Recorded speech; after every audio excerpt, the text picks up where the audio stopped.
12வது சுத்து 13வது சுத்து. இந்த 13வது சுத்து எல்லாரும் அதிகமாக பழகணும். ஏன்னா இதான் அந்த போர் முறையில் அதிகமாக பயன்படுத்துகிற சுத்து. இதுக்கு பேர் வந்து இன்னும் சுற்று சொல்லுவாங்க, 4 சுற்றுன்னு சொல்லுவாங்க. ஒரே இடத்துல 4 திசையிலையும் எதிரிகளை சிதறடிக்க சுத்துற சுத்து.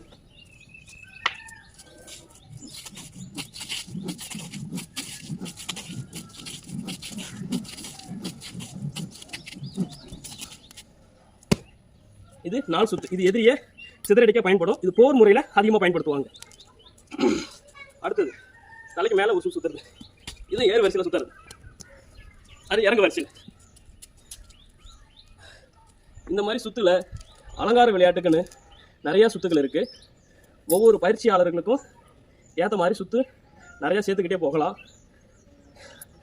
இதெல்லாம் ஒன்று சேர்த்து தொடர்ந்து செஞ்சோன்னா அதுவும் அலங்கார விளையாட்டு, அலங்கார சுற்று. இந்த சுற்றெல்லாம் சேர்த்து ஒன்றாவே ஒரு பாடம் இருக்குது. அந்த பாடம் ஒரு நாள் செஞ்சு காமிக்கிறேன். மூச்சு வைக்க. இந்த சுற்றெல்லாம் டெய்லியும் ஒன்று ஒன்றா நான் சொல்கிறேன், எப்படி பயிற்சி எடுத்துக்கலான்னு. அந்த கிளாஸை வந்து நான் போடுறேன். ஃபாலோ பண்ணுங்கள், சப்ஸ்கிரைப் பண்ணுங்கள், கமெண்ட் பண்ணுங்கள். நான் உங்கள் வெண்ணிலவன்.